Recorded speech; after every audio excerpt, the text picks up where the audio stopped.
várias referências desse período dos anos 80, tanto pra cá, nem muita coisa mudou. E também causou muita polêmica na época.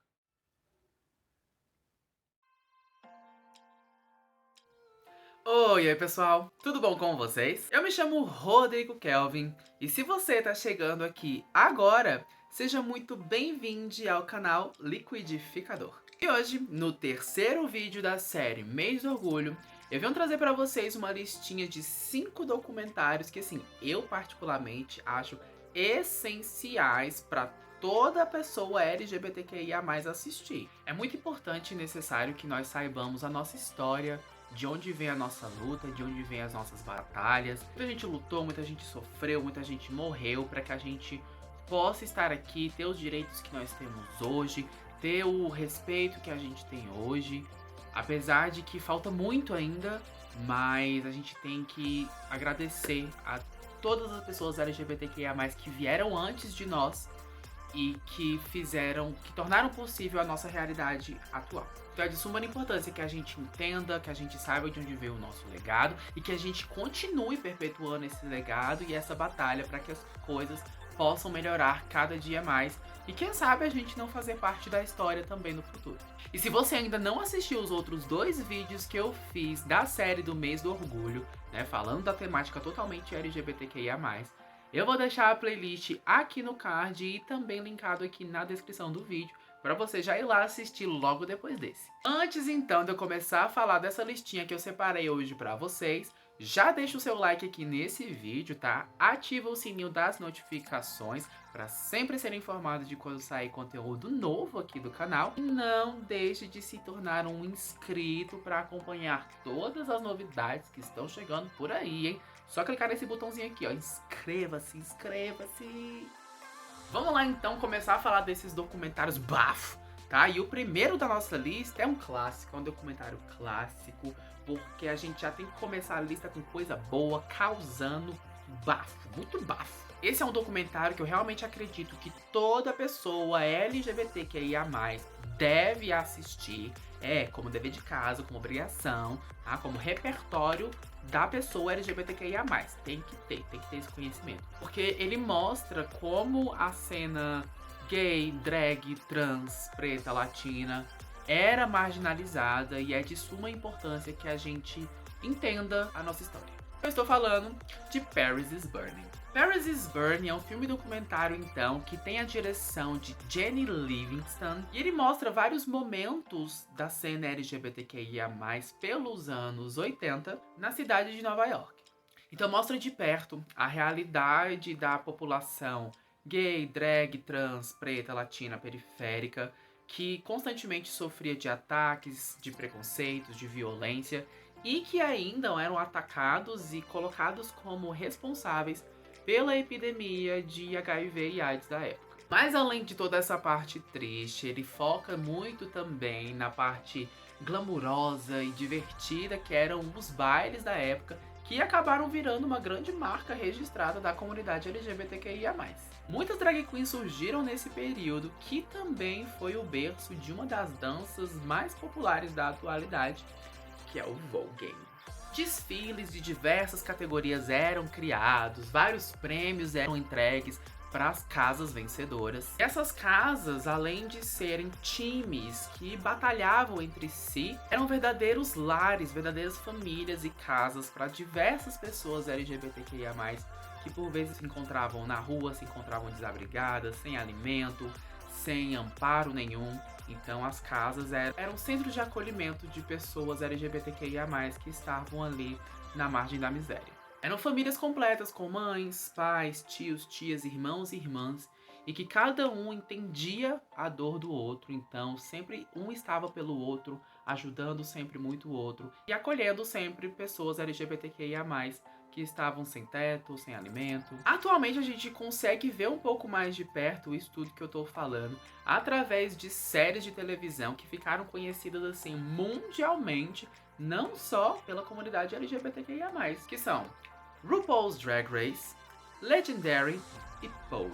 RuPaul's Drag Race é o reality show de competição de drag queens mais famoso do mundo, Atualmente está com 13 temporadas e tem versões em outros países também, e que contém várias referências desse período dos anos 80, dessa cultura ballroom, no seu linguajar, nas suas referências históricas, nos seus desfiles de categorias e por aí vai.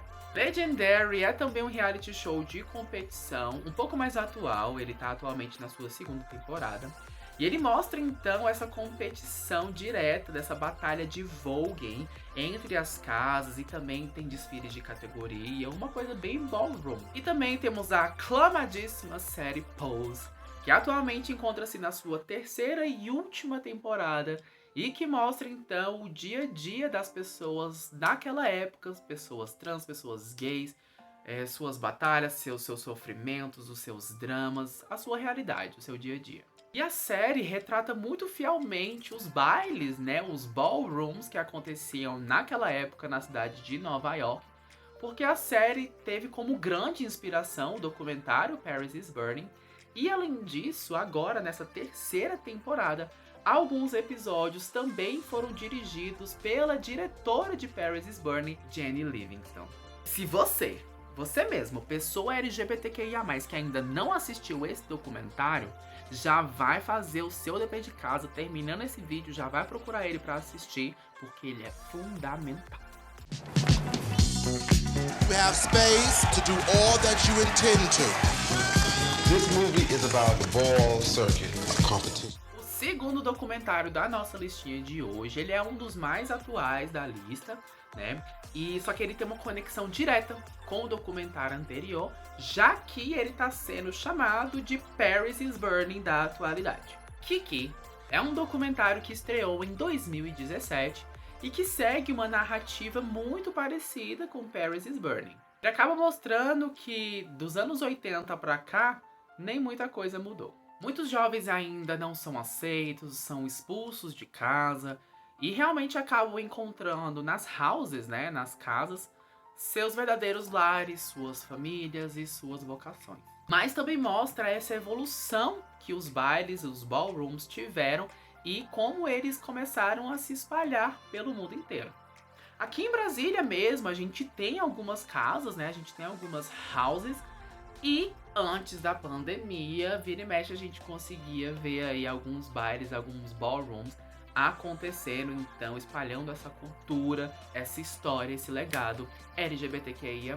A diretora do documentário, Sara Giordano, ela então realiza entrevistas, né, durante o documentário com pessoas que realmente sofreram muito preconceito, muita violência por serem quem são, né, por serem gays, drags, trans, travestis.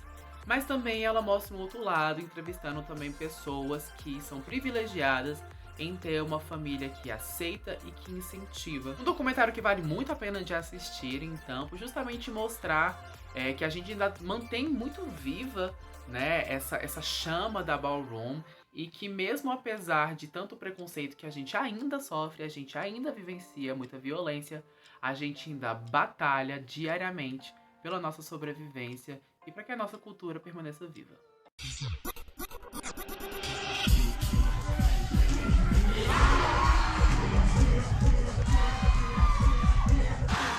Strike a Pose é um documentário de 2016 que tem como protagonistas 7 dançarinos da nossa diva icônica Madonna, na época da sua turnê que foi controversa e polêmica, a Blonde Ambition Tour do ano de 1990.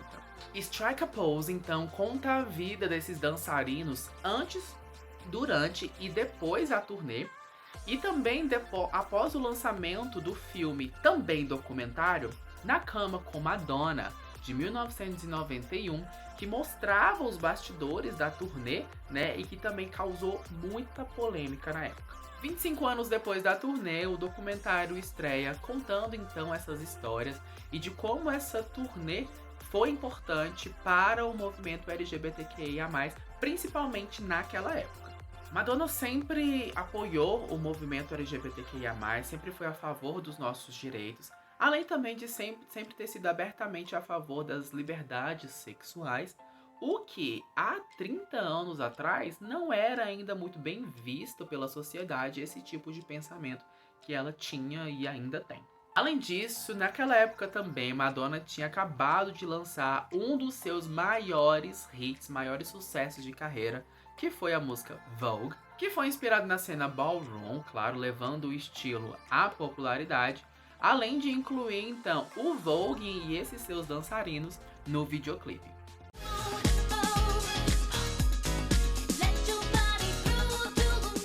Muita gente hoje em dia ainda acredita que foi a Madonna que criou o estilo Vogue, mas não, tá, gente? Já vou deixar aqui, vou reforçar isso, deixar isso bem claro, que não foi a Madonna que criou o Vogue, tá? Ela pode ter sido uma das responsáveis pela popularização do estilo, mas não foi ela que criou o Vogue. O documentário então mostra como os dançarinos eles lidaram com a fama repentina da época e como eles se tornaram os símbolos de orgulho, empoderamento e de inspiração para diversos outros jovens dançarinos gays, pretos, periféricos da época.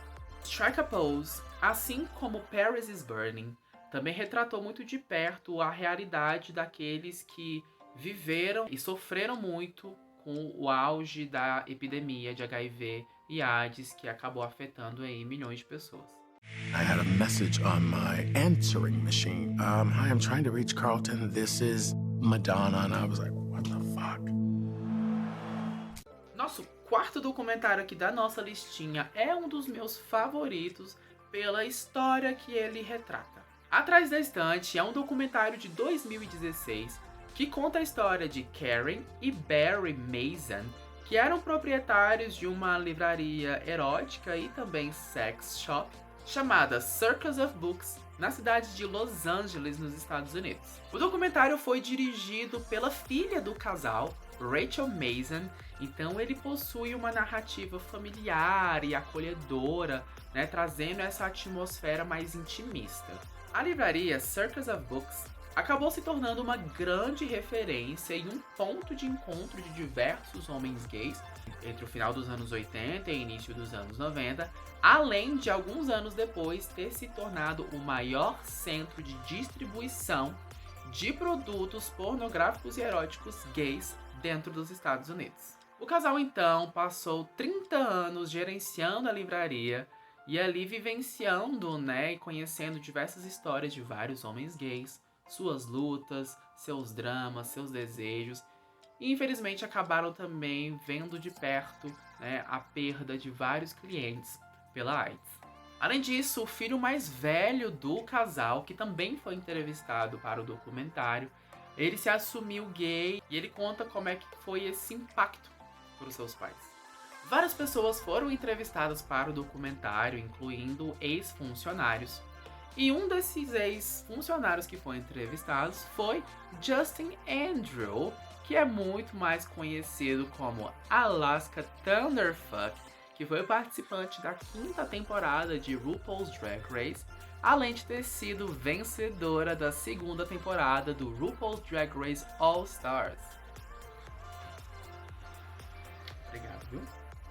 O documentário então retrata esse contraste desse casal branco, judeu, heterossexual, que gerenciavam um negócio voltado 100% para o público homossexual, principalmente o público gay, em uma época em que ainda não tinha muita aceitação do público LGBTQIA+, na sociedade, e eles acabavam então tendo que encobrir a sua real profissão, que eles realmente faziam para a sociedade e para a sua família. Roda o trailer. Circus of Books was the center of the gay universe. Just like porn, P-O-R-N. If anyone asked us what our parents did, These are called cock. O último, e não menos importante, documentário da nossa listinha, já vai ser um gancho que eu vou fazer sobre o vídeo da próxima semana, que eu vou estar falando então um pouco da revolta de Stonewall e da origem das paradas do orgulho. A Morte e Vida de Marsha P. Johnson. É um documentário que estreou no ano de 2017 e, claro, conta então um pouco da vida, mas foca principalmente na morte de Marsha. Para quem mora numa caverna e não conhece o nome de Marsha P. Johnson, eu vou dar uma explicadinha bem superficial aqui sobre quem ela é e qual a importância que ela tem pra gente. Marsha P. Johnson foi uma ativista transexual que liderou um dos principais movimentos LGBTQIA+, que foi a Revolta de Stonewall, que aconteceu no ano de 1969, na cidade de Nova York, que foi um dos primeiros momentos em que a comunidade LGBTQIA+, respondeu com força a toda a repressão policial que vinham sofrendo naquela época. E a partir daí se deu início, então, das paradas e manifestações de orgulho LGBTQIA+, que temos até hoje e que a gente celebra nesse mês de junho. Marsha foi encontrada morta no rio Hudson, lá de Nova York, no ano de 1992. E em seu relatório de óbito consta que o motivo da morte foi suicídio. Porém, o seu caso ficou arquivado durante 25 anos, sem que houvesse nenhuma investigação para saber qual foi o real motivo da morte de Marsha.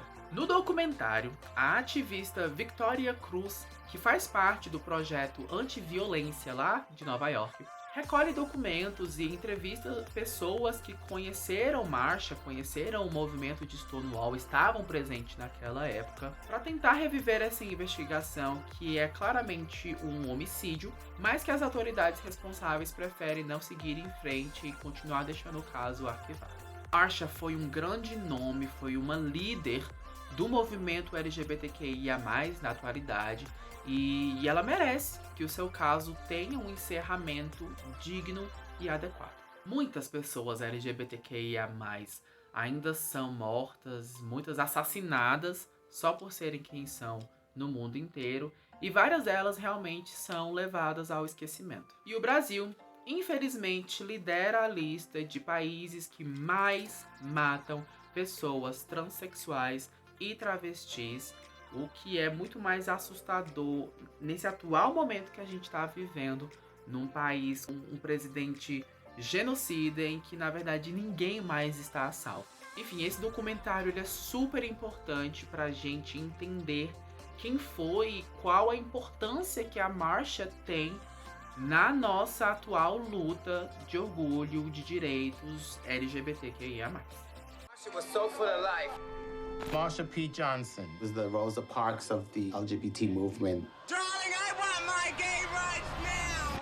Her case has been cold for 25 years. Bom, gente, então, como eu falei, esse último documentário, ele foi só um ganchozinho para iniciar o assunto do próximo vídeo que eu vou lançar na semana que vem, então fiquem atentos, hein? Existem muitos outros documentários, né, sobre a cena LGBTQIA+, e alguns outros realmente que mostram e relatam mais detalhadamente como se deu a revolta de Stonewall. Então no vídeo da semana que vem eu vou citar alguns desses documentários também. Me contem aqui nos comentários se vocês já assistiram alguns desses documentários que eu trouxe na listinha, tá bom? Se vocês gostaram, o que acharam, se não assistiram, vão assistir?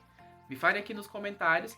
E se vocês também têm alguma sugestão de algum outro documentário essencial para a comunidade LGBTQIA+, deixa aqui nos comentários, porque se tiver algum que eu não assisti, com certeza eu já vou fazer o meu dever de casa e assistir. Se gostaram desse vídeo, dessa listinha de hoje, então, por favor, deixa o seu like aqui nesse vídeo, porque ele é muito importante para mim e para o crescimento do canal, tá? Não se esqueçam de ativar o sininho das notificações para vocês sempre serem informados quando sair um vídeo novo aqui no canal, tá? Comentem, compartilhem para todo mundo que vocês acham que vão se interessar por esse assunto de suma importância, tá? E não deixem de se tornar um inscrito aqui do canal para sempre estarem acompanhando todas as novidades que estão por vir, hein? Aqui na telinha vai aparecer então o último vídeo da playlist do mês do orgulho, tá? Então se você não foi lá assistir, clica aqui nesse vídeo que eu falo sobre o marketing LGBTQIA+, um outro assunto muito importante, tá bom? Então já clica aqui para assistir esse vídeo. Vejo vocês na semana que vem com o último vídeo da série do mês do orgulho. Um beijo, tchau, tchau!